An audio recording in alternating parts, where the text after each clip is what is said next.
제가 지지난 주간에 저희 아이가 있는 동네에 잠시 다녀왔습니다.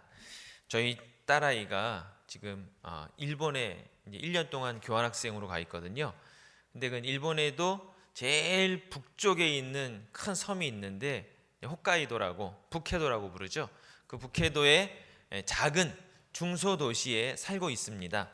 그래서 뭐 핑계거리가 있으니까 이참에 방학에 한번 어떻게 살고 있나 궁금해서 한번 집을 방문을 했습니다. 저는 그냥 가벼운 마음으로 이제 관광차 그냥 갔습니다. 그런데 이제 저희 아이가 그곳에 있으면서 교회를 다녀야 되잖아요. 그러니까 이게 여러 가지로 검색도 해보고 했나 봐요. 일본은 교회가 많지 않기 때문에요. 한 동네에서 교회를 여러 개 찾아보기 어렵습니다. 그러다가 인터넷으로 검색해보고 오래된 역사가 있는 교회 가까이 있어서 교회를 그곳에서 이제 한 5개월 정도 다녔죠. 가까이 있는데 보니까 가려면 전차 타고 한참을 가야 되고요. 또 걸어 올라가야 되더라고요. 그게 제일 가까운 교회랍니다. 근데 이제 저희 아이가 부모님이 어떻게 사는지 궁금해서 오신답니다 라고 그 교회 목사님께 말씀을 드린 모양이에요. 그러니까 그 목사님이 부모님 오시면 꼭 한번 뵙고 싶다, 그렇게 그 교회 목사님이 말씀을 하셨고, 저는 가벼운 마음으로 갔는데 어쨌든 딸아이가 다니는 교회도 방문을 하게 됐습니다. 물론 거기는 한인교회라는 거는 자체가 없기 때문에요. 일본인들 교회고 당연히 목사님도 일본분이고 모든 교인은 일본 사람이겠죠. 그래서 어쩔 수 없이 통역을 두고 대화를 할 수밖에 없었습니다. 자, 이제 교회를 갔는데 교회가 굉장히 오래된 교회였습니다. 교회를 딱 들어가는 순간 느껴지는 게 굉장히 그 고풍스러운 그런 분위기가 딱 느껴집니다. 저희 교회의 한 절반 정도 되는 사이즈의 교회였고요. 그 삐걱거리는 마루바닥 기억나십니까? 진짜 옛날 마루바닥의 마루바닥이고요. 의자는 이런 쿠션 없는 딱딱한 옛날 장의자, 진짜 직각으로 되어 있는 그런 장의자에다가 앞에 강단도요, 얼마나 오래됐는지 모르겠어요. 나무로 다 되어 있고요. 강대상을 보니까 좋게 한 7, 80년은 돼 보이는 앤틱 가구였습니다. 진짜 옛날 성구, 의자부터 모든 것들이 다 그렇게 되고, 이렇게 돔 형태의 지붕인데 하얗게 페인트로 되어 있고, 나머지는 좀 오래된 이런 밝은색 체리 계열의 나무가 아니라 진짜 거무튀튀한 그런 나무로 다 되어 있었어요. 천장에 보니까 샹드리에가 달려 있는데 이게 이렇게 뭐 화려한 샹드리에가 아니고요. 이렇게 네모나게 약간 각졌는데 샹드리에라 저거 딱 보니까 뭐 나무로 만든 것 같은 느낌이 드는 거예요. 그래서 그럴 리가 없는데 물어보니까 신주로 만든 그 옛날 샹드리에가 달려 있었습니다. 딱 들어가는 순간 느껴지는 나름의 영성이 있었어요. 그리고 역사와 전통이 있는 그런 교회인데, 이 교회를 제가 역사를 보니까 1847년에 개척이 되었고요. 거기가 일본에서도 굉장히 일찍 개항된 곳이었기 때문에 하코다테라는 도시인데 오래됐죠. 지금 144년의 역사를 갖고 있고, 그 건물이 지어진 게 1931년이랍니다. 그리고 나서 그때 아마 가구들이 지금까지도 그대로 있었던 것 같아요. 그 역사가 느껴지는 그 건물에 딱 들어가서 기도를 하는데 정말 하나님께서 이 척박한 땅 일본에는 기독교인의 인구가 지금도 1%가 안 됩니다. 그렇게 많은 선교사님 들어가고 그렇게 열심히 했는데도 1%가 안 되는 그 기독교인이 있는 그 일본에서 144년의 역사를 가지고 이렇게 교회를 세워온 것을 볼 때 얼마나 감격스러운지 몰라요. 그리고 그 분위기에 압도돼서 나도 모르게 기도가 저절로 나오더라고요. 그렇게 딱 들어가서 목사님과 인사를 나눴습니다. 그러니까 목사님은 이제 교회에 대해서 이것저것 보여주시고 싶었던 것 같아요. 2층으로 이렇게 올라가니까 소예배실이 이렇게 있는데, 딱 소예배실에 딱 들어가는 순간 처음에 느껴지는 그 눈에 들어오는 게 뭐였냐면요, 오르간이 있었어요. 오르간인데 이런 최첨단 오르간이 아니고요, 진짜 오래돼 보이는 오르간인데 옛날 풍금 아시죠? 풍금 말고 풍금처럼 생긴 오르간이었습니다. 저는 그런 오르간 처음 봤어요. 뭐냐면 요즘 오르간은 다 전기를 꽂잖아요. 근데 그 오르간은 분명히 오르간입니다. 음색을 이렇게 뽑아서 다 소리를 낼 수 있는데 발로 바람을 밟아야 돼요. 계속 밟으면서 쳐야 되는 오르간. 그래서 너무 인상적이라 이 오르간 정말 역사가 느껴진다. 오래됐다. 그러니까 그 목사님이 설명을 하시는데 2차 세계대전 때 이미 그 오래전부터 있었던 오르간이랍니다. 2차 세계대전 때 전쟁통에 이 오르간이 훼손될까 봐 그 교회 권사님이 너무 애지중지하셔서 전쟁통에 자기 집으로 가져가셨대요. 그 오르간을. 그리고 잘 보관하고 계시다가 전쟁이 끝난 이후 다시 교회에 옮겨다 놓으셨다는 거예요. 그러고 나서 지금까지도 그 오르간이 있어서 목사님 이게 오르간이 소리가 납니까? 그러니까 소리가 난다는 거예요. 너무 궁금해요, 소리가. 그래서 한번 소리 좀 듣고 싶다 그랬더니 피아노를 치는 분이 없더라고요. 그래서 하여간 소리는 듣고 싶다 그래서 뚜껑을 열고 제가 찬송각을 딱 한 곡 칠 줄 압니다. 피아노를. 남들은 제가 피아노를 잘 치는 줄 알아요. 왜? 한 곡만 딱 외워서 치거든요. 두 곡은 못 칩니다. 그래서 그 오르간에 너무 제가 감동이 돼서 이렇게 한 곡을 딱 쳤어요.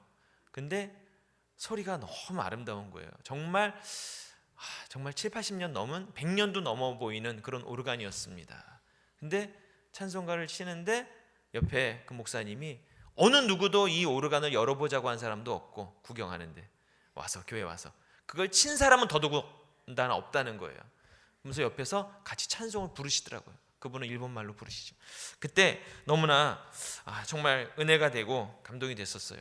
이 목양실에 와서 이야기를 나눴습니다. 근데 이 목사님이 한국에 몇 차례 오신 적이 있으시답니다. 근데 오래전 한 3, 40년 전에 한번 한국에 왔을 때 첫 느낌이 뭐냐? 높은 곳에 이렇게 야경을 봤는데 빨간 십자가가 그렇게 많더래요. 일본에는 그런 게 없잖아요. 그 큰 도시에 교회가 한두 개밖에 없으니까 십자가를 볼 수 있다는 건 정말 극히 드문 일인데 한국에 와서 너무 놀란 게 십자가가 너무 많다.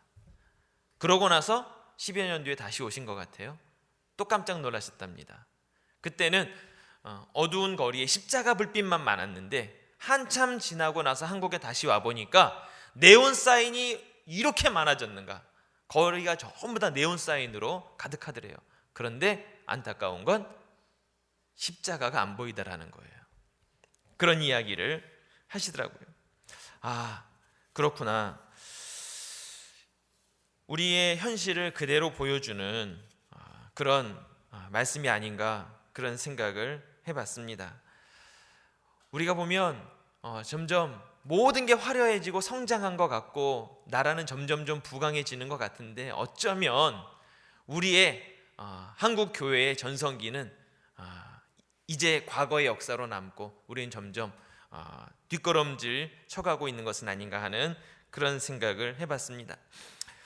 어쨌든 일본의 그 교회를 보면서 역사와 전통 그리고 이렇게 고풍스러운 그런 분위기에 다 취해 있었는데 그러면서 딱 드는 느낌이 뭐냐 하면 갑자기 정신을 딱 차리고 보니까 저희 아이한테 들은 이야기가 너무나 가슴에 딱 와닿는 거예요. 예배를 딱 드리러 갔는데 젊은이는 자기를 포함해서 자기 말고 한 명이 더 있더래요. 아무래도 그 목사님 자녀인 것 같다 하는 이야기를 하더라고요. 그리고 그 이외의 모든 교인은 99%가 할머니들이셨대요.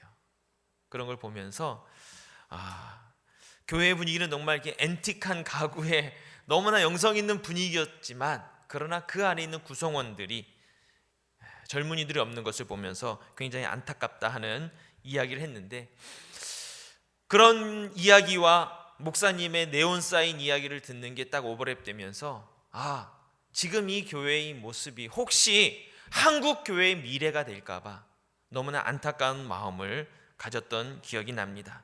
그러면서 정신이 확 드는 거예요. 유럽 교회가 쇠퇴했다, 미국 교회가 쇠퇴했다 하는 이야기를 많이 하면서 한국 교회 이야기를 하는데 혹 우리도 똑같이 그런 모습으로 20, 30년 뒤에 이 교회 안에 젊은이들이 사라지고 이 교회 안에 오래된 교인들, 노인들만 남아있어서는 안 되지 않겠는가 하는 그런 생각을 하며 우리의 가장 기본적인 사명 과연 그것이 무엇인가? 그것이 오늘 오전에도 말씀을 해주셨는데 그것이 바로 전도와 선교가 아니겠는가 하는 그런 생각을 하게 되었습니다. 적어도 여기 계신 분들은 다 복음을 2번 들으신 분들이잖아요. 아닙니까? 오늘 오전에 다 말씀 들으셨죠? 복음을 1번만 들으셨나요? 1번도 못 들으셨나요? 여기는 다 복음을 2번 들으신 분들이에요. 복음을 2번 들으신 분들이라면 아직 복음을 1번도 듣지 못한 자에게 나가서 복음을 전하는 것이 우리의 사명이라고 분명히 말씀해 주셨는데, 자, 오늘 본문의 말씀은 무엇인가 하면요, 사도 바울이 사울에서 바울로 변화되는 이야기입니다. 그리고 예수를 핍박하던 자에서 예수님 때문에 이제 핍박을 당하는 자로 변화되는 분기점에 오늘 말씀을 기록하고 있는 겁니다. 회방자에서 전도자로 변화되는 사건. 사도 바울이 복음을 전할 때마다 자주 언급하는 것이 있습니다. 그건 무엇인가 하면요, 자신의 부끄러운 과거에 대해서 많이 고백을 합니다. 과거에는 자기가 복음을 전하는 것이 아니라 교회를 핍박하던 자였다라고 하는 사실입니다. 그래서 고린도전서 15장 9절에 보면 내가 하나님의 교회를 핍박하였다라고 말하고 있고, 갈라디아서에서도 1장 13절에 서로는 이렇게 이야기합니다. 하나님의 교회를 심히 핍박하여 잔해하던 자다. 빌립보서에서도 3장 6절에 보면 교회를 핍박하되 어떻게? 열심을 가지고 핍박했다. 자신의 과거의 모습을 이렇게 이야기합니다.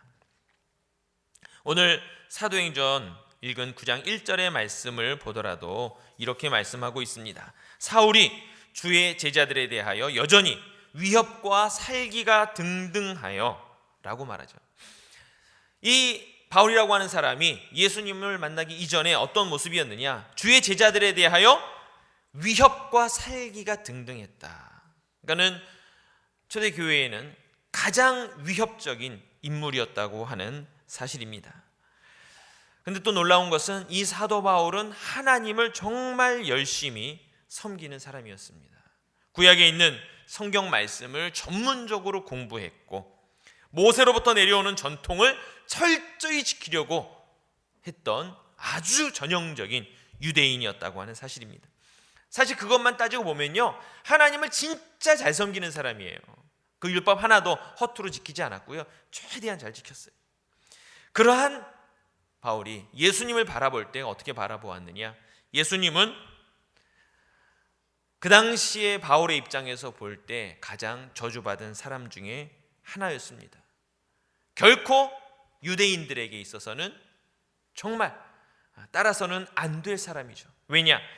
그가 공부한 구약 성경에는 이렇게 기록되어 있습니다. 신명기서 21장 22절 23절에 보면 이렇게 말씀하고 있죠.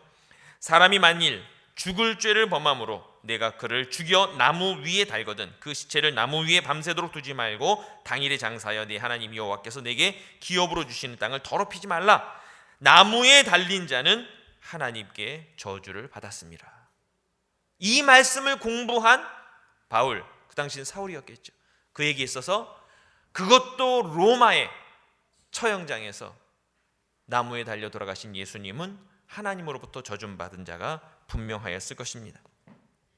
그러기에 이 바울은 예수를 따르는 무리들을 향해서 위협과 살기가 등등하여 오늘 1절 이하에 보니까 대제사장에게 가서 다메섹 여러 회당에 가져갈 공문을 청하니 이는 만일 그 도를 따르는 사람을 만나면, 예수님을 따르는 사람을 만나면 남녀를 막론하고 결박하여 예루살렘으로 잡아오려 함이라.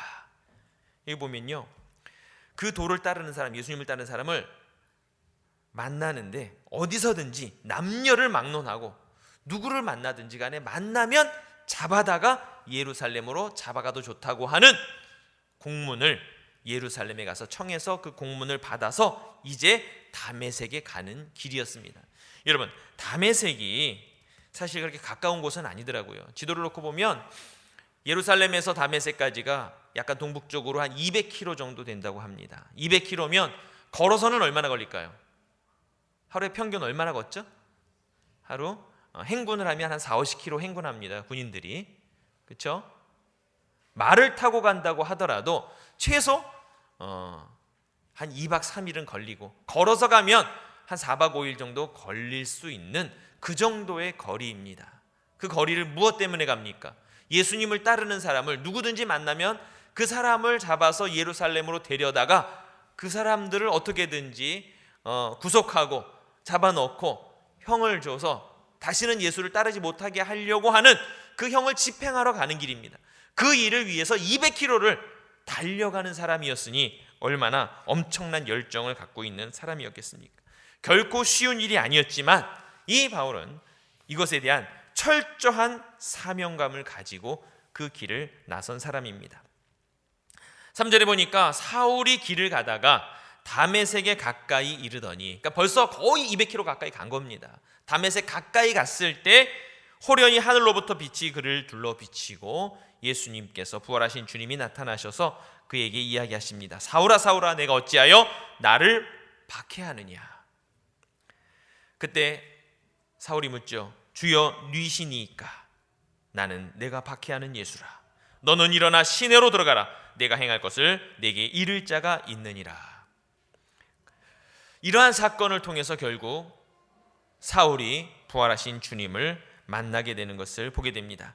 바울과 같이 가던 사람들은 소리만 듣고 보지 못했다는 그런 기록이 나와 있고, 또 22장 9절에 보면 자신과 함께하는 사람은 빛은 보면서도 자신에게 말하는 이의 소리는 듣지 못했다 하는 말씀이 있습니다. 어쨌든 중요한 것은 부활하신 주님께서 사울을 특별히 지목하셔서 그를 만나주셨고 그에게 사명을 주셨다고 하는 사실입니다. 결국 이 사건을 통해서 사울이 바울로 변화되게 되는데, 이때부터 바울은 어떤 사람? 예수님을 박해하고 핍박하던 사람에서 예수님을 위한 사람으로 바뀌게 되고, 그 다른 모든 것들, 지금까지 소중하게 여겼던 것들을 배설물로 여기는, 빌립보서 3장 8절에 고백하는 것처럼 다른 모든 것을 배설물로 여기는 사람으로 완전히 변화되게 되는 것을 보게 됩니다. 그래서 이 사실을 바울의 회심이라고 이야기하지만 단순한 회심이 아니라 그의 삶이 완전히 180도 바뀌게 되는, 그의 생각, 역사관, 신앙관, 그 모든 것이 바뀌는 사건이라고 볼 수가 있습니다. 물론 생물학적으로는요, 사람이 바뀐 건 아닙니다. 사람은 그대로 있습니다. 눈, 코, 입 그대로 달려 있고요. 모든 것은 똑같지만 그가 바뀐 것은 무엇입니까? 그의 생각, 그의 신앙관 하나가 바뀌었는데 그의 인생이 완전히 180도 달라졌다고 하는 사실입니다. 우리가 학교에서 배운 것처럼 코페르니쿠스적인 전환, 180도 파라다임 시프트, 요즘 용어로 이런 모든 것들을 통해서 결국 사울에서 바울로 변화되며 그 인생은 전적인 변화를 갖게 됩니다. 인생의 주인이 달라지면 이처럼 삶이 달라지는 것은 어쩌면 당연한 일인지 모르겠습니다. 이전에 예수님 없이 살다가 예수님을 만나고 나면 사울이 바울이 되는 것처럼 인생이 달라지는 것은 어쩌면 너무나 당연한 결과입니다. 여러분, 결혼을 하면 그렇죠? 총각대기를 버려야 되잖아요. 그렇죠? 결혼하고 나서도 총각처럼 살면 됩니까? 안 됩니까? 여자분들만 대답하고 계세요. 남자분들은 대답을 거의 안 하셔요. 예, 결혼했는데 총각처럼 살면 돼요, 안 돼요? 네, 끝까지 대답을 안 하시는 분이 있어요. 안 됩니다. 왜? 주인이 바뀐 거잖아요. 남자는 결혼하면 여자가 주인이잖아요. 아, 저희 집만 그런가요? 네, 마찬가지입니다. 나의 인생의 주인이 예수님으로 바뀌게 되면 예수님을 모르며 살았던 과거의 모습에서 완전히 달라져야만 하는 것입니다. 그래서 회심은, 회개는 유턴을 의미합니다. 가던 길을 계속 가는 것이 아니라 가던 길을 돌이켜서 반대쪽 방향으로 가는 것이 바로 회심이고, 그것이 회개고, 그것이 예수님을 만난 사람의 삶이라고 하는 사실입니다. 예전에 가장 귀한 것들이 배설물이 되어야 구원받은 사람의 구원의 증거가 되는 것입니다. 혹 이 중에 아직도 예수 믿기 이전에 과거의 구습을 그대로 간직하고 있다면 오늘 이 시간 주님의 십자가 앞에서 나의 과거의 죄된 모습을 좀 내려놓고 주님의 보혈로 새로워지는 여러분이 될 수 있기를 간절히 부탁을 드립니다. 요즘에 뉴스에 정말 많이 나오는 핫한 단어가 있습니다. 최근 며칠 사이에 뭐 뉴스에 어마어마하게 나왔죠, 그렇죠? 올림픽 말고요. 사실 별로 입에 담고 싶지 않은 단어인데 가장 핫한 단어가 미투입니다. 미투. 들어는 보셨죠? 미투. 사실은 이게 2007년도 반 성폭력 운동가인 타라나 버크가 처음으로 제안한 운동이었다고 합니다. 그러면서 이제 미국에서 여러 사건을 통해서 이게 이제 많이 확산이 됐고, 요즘 한국 사회에 있어서 가장 대표적인 최근 핫한 단어로 뜨고 있는데, 많은 성폭력 피해자들이 미투 운동에 동참하고 있고, 어쩌면 이것이 사회 정의를 세우는 데 있어서 정말 중요한 일인지 모르겠어요. 그리고 사실 자기를 드러내기 쉽지 않지만 이 운동을 통해서 정말로 이 땅에 정의를 구현하는데 많은 이들이 함께 동참하고 있는데, 저는 그것을 이야기하려고 하는 것이 아니라 우리 크리스찬들도 우리 신앙을 바르게 세워가기 위해서 이 미투 운동을 우리 안에서 좀 해야 되지 않을까 하는 그런 생각을 해봤습니다. 예수님을 나의 구주로 영접했음에도 불구하고 과거의 구습을 버리지 못한 나의 연약한 모습이 있다면 우리 전적으로 미투를 좀 달아주십시오. 마음으로만 다르세요. 인터넷에 올릴 필요는 없어요. 나도 아직 버리지 못한 구습이 있습니다. 우리 회개 운동에 함께 미투 했으면 좋겠어요. 근데 때때로 우리는 과거의 모습이 부끄러워서 사실 입으로 우리가 고백하기 쉽지 않습니다. 아무도 없는 곳에 주님과 나와 단둘이 있음에도 불구하고 사실 입으로 회개하지 못하는 죄가 얼마나 많은지 모릅니다. 저도 잘 못해요. 아무도 없습니다. 주님과 나 단둘 뿐인데도 불구하고 고백하지 못하는 죄가 있는데, 그때 고백해야 합니다.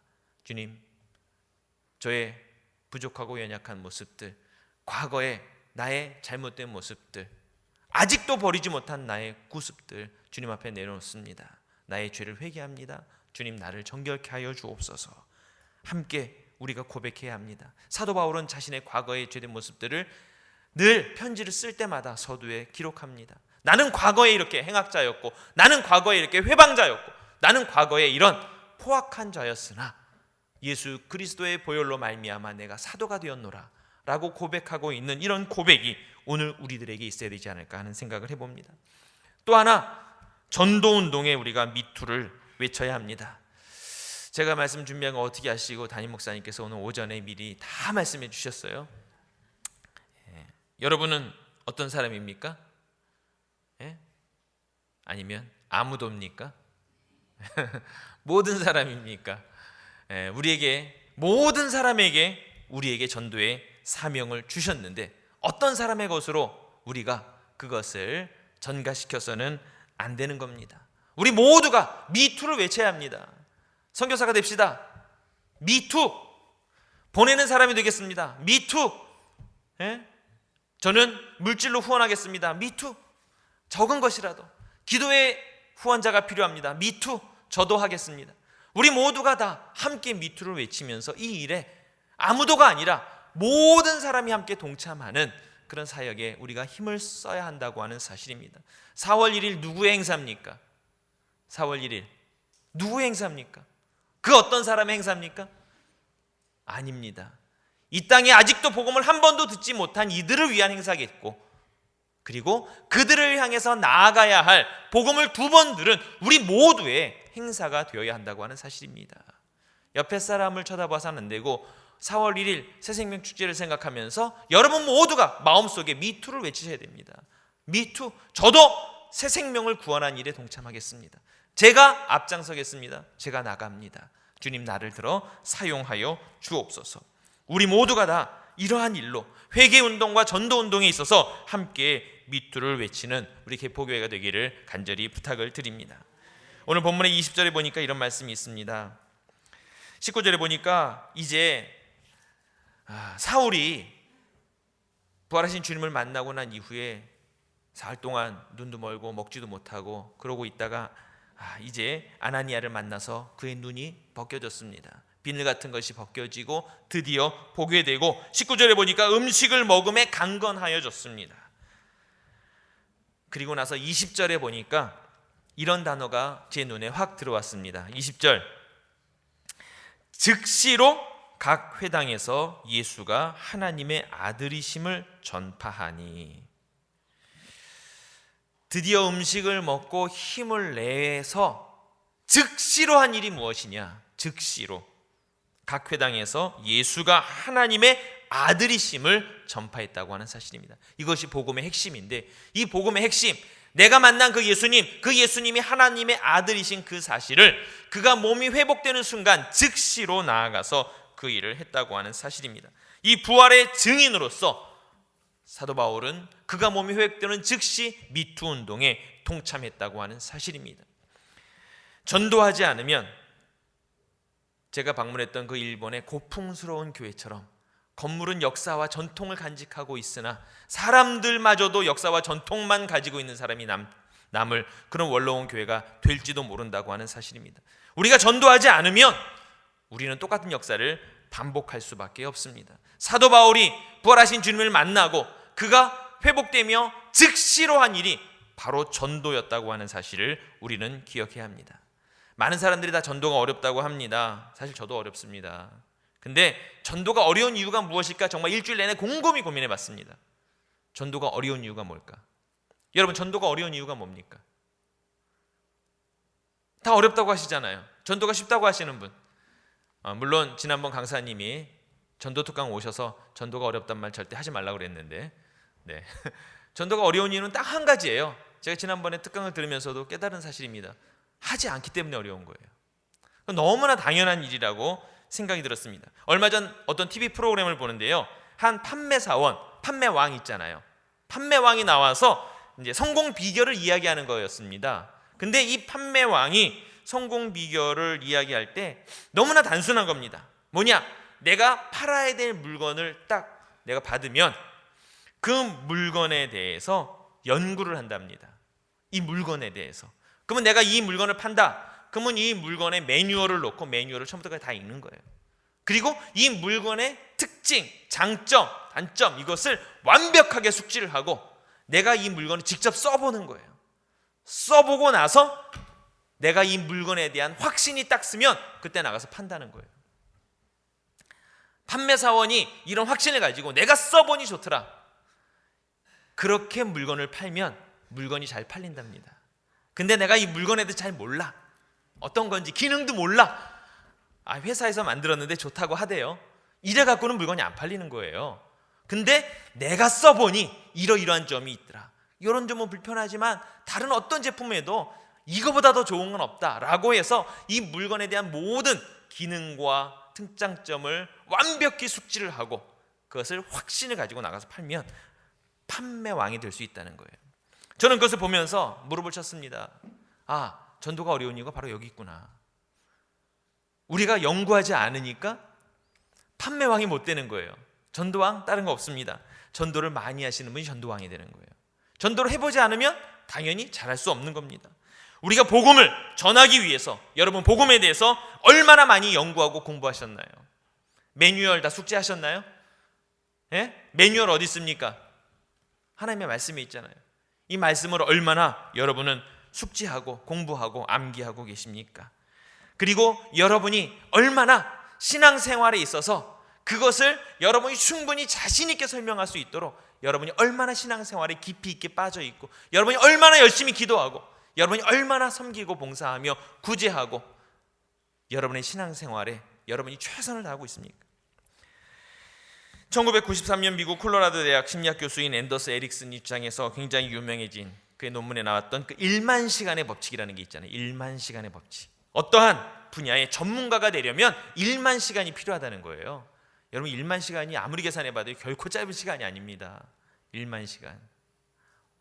하루에 10시간씩 몇 년이 필요해요? 빨리 계산해보세요. 365일이잖아요. 하루에 10시간이면 3650시간이잖아요. 1만 시간이 되려면 네, 얼추 3년이라고 치고요. 하루에 10시간 3년 못합니다. 그럼 하루에 1시간씩이면 10년이 필요한 거죠. 그렇죠?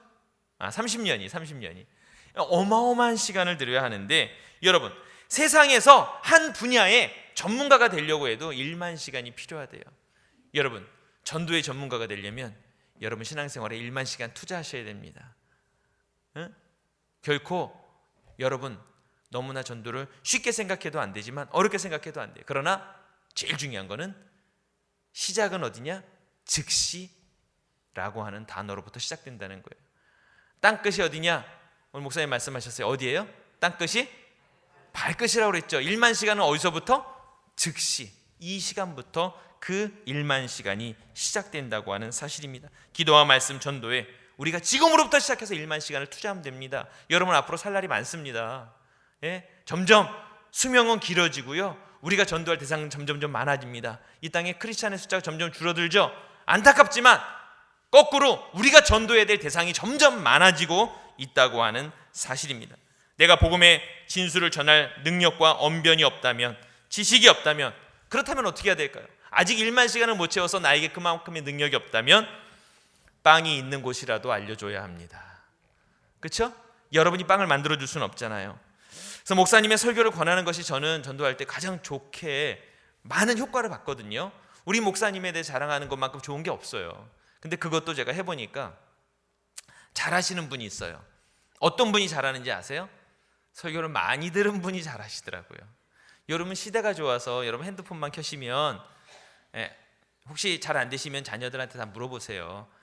핸드폰에요, 우리 교회 홈페이지 딱 누르면 바로 접속이 됩니다. 그러면 첫 메인에 담임 목사님 설교가 딱 나와요. 오늘 들은 설교를 한 번 듣고 그거 다 이해하기 어렵습니다. 머릿속에 잘 남지 않잖아요. 저도 그런데. 그러면 일주일 동안 하루에 한 번씩 들으시면 7번 듣죠. 7번 들으면 서론부터 결론까지 머릿속에 쫙 들어옵니다. 그러면 이웃에게 나가서 그 말씀을 전할 수 있어요. 저는 그 방법을 정말 적극 강추합니다. 담임 목사님의 말씀을 한 번 듣고 끝내지 마세요. 주일 설교를 매일 하루에 한 번씩 들으세요. 그리고 그 말씀을 일주일 뒤에 가지고 나가서 여러분 전도에 사용하세요. 그리고 그 핸드폰에 목사님의 설교 주소를 전해주세요. 그러면 누군가는 그것을 받아들고 한 번이라도 클릭해서 목사님의 설교를 듣는 순간, 아, 이곳에 빵이 있구나 하는 것을 깨닫게 되지 않을까 하는 그런 생각을 해봅니다. 이제 4월 1일이면 우리가 새생명 축제를 하게 되는데, 그때까지 적어도 우리 모든 성도님들이 미투 운동에 동참해서 함께 한 영혼이라도 구원하는 일에 함께 힘을 써야 하지 않을까 생각합니다. 저는 사실 오늘 사도 바울의 말씀을 준비하고 여러분과 나누려고 했지만, 사실 어떻게 보면요, 오늘 저는 사도 바울보다 더 마음속에 들어온 인물이 있습니다. 그동안 느껴지지 않았던 아나니아의 마음이 갑자기 제 마음을 두드렸어요. 여러분, 아나니아 입장에서 볼 때 사도 바울은 어떤 사람입니까? 맨 처음 고백하고 있는 것처럼 위협과 살기가 등등한 인물입니다. 그렇지 않습니까? 그것도 공문을 가지고 합법적으로 크리스찬을 핍박하기 위해서 200km를 한 걸음에 달려가는 열정을 가지고 있는 사람이었습니다. 그런데 이 사울이 자기 앞에 왔을 때 아나니아는 어떻게 그를 바라보았을까? 과연 그에게 안수하고 그에게 말씀을 가르치고 그에게 세례를 베푸는 일이 정말 쉬운 일이었을까 하는 그런 생각을 해보았습니다. 여러분이 아나니아의 심정이라면 어떨까요? 그럼에도 불구하고 오늘 아나니아에게 주님께서 말씀하십니다. 일어나 직가라 하는 거리로 가서 11절에 보면 유다의 집에서 다섯 사람 사울이라 하는 사람을 찾으라. 그가 기도하는 중이니라. 그가 아나니아라는 사람이 들어와서 자기에게 안수하여 다시 보게 하는 것을 보았느니라 하시거늘 아나니아가 대답하되 주여 이 사람에 대하여 내가 여러 사람에게 듣사온즉, 이미 소문이 다 났거든요. 그가 예루살렘에서 주의 성도에게 적지 않은 해를 끼쳤다 하더니 여기서도 주의 이름을 부르는 모든 사람을 결박할 권한을 대제사장들에게서 받았나이다 하거늘. 저 사람은 예수를 핍박하는 일에 최첨단에 선 사람입니다. 제일 위험한 인물이고 절대 기독교에 있는 곳에 근처에도 보내서는 안 될 인물입니다 라는 이야기예요. 주께서 이르시되 가라. 이 사람은 내 이름을 이방인과 임금들과 이스라엘 자손들에게 전하기 위하여 택한 나의 그릇이라. 말씀하실 때 아나니아는 순종하고 그에게 가서 17절에 보면 그 집에 들어가서 그에게 안수하여 이르되 형제 사울아, 주 곧 내가 오는 길에서 나타나셨던 예수께서 나를 보내어 너로 다시 보게 하시고 성령으로 충만하게 하신다 하면서 그를 품고 그에게 말씀을 가르치고 그에게 안수하고 그에게 세례를 베푸는 이야기가 나옵니다. 저는 새생명 축제를 준비하면서 사도 바울의 마음과 아나니아의 마음을 우리 모두가 함께 가지고 있어야 되지 않을까 그런 생각을 해봅니다. 나가서 복음을 증거하는 일도 너무 소중합니다. 그 일을 우리가 즉시로 행해야 됩니다. 그러나 이곳에 혹 저 사람이 왜 이곳에 와 있지? 한 사람이 올 수도 있어요. 그를 아나니아의 심정을 가지고 그를 품어주고 그를 주님께서 보내신 주의 사자로 받아들이고 그를 안아주고 그를 포용해주고 그를 사랑으로 안수하고 세례를 베풀고 이곳에서 함께 주를 위하여 일하는 헌신자로 세워가기까지 아나니아처럼 우리가 그들을 품어주어야 한다고 하는 사실을 오늘 이 말씀을 통해서 다시 한번 깨닫게 됩니다. 이 모든 일이 바로 우리에게 주신 하나님의 사명이 아닌가 생각합니다. 4월 1일 얼마 남지도 않았습니다. 이제 딱 한 달밖에 안 남았는데 여러분 이 한 달 동안 사도 바울처럼 주님을 만났다면 이제 즉시로 발끝으로부터 시작해서 여러분의 선교 사역이 시작되기를 간절히 축원합니다. 그리고 아나니아처럼 그 어떤 누구든 주의 이름으로 품어주고 사랑해줄 수 있는 여러분이 될 수 있기를 간절히 부탁을 드립니다.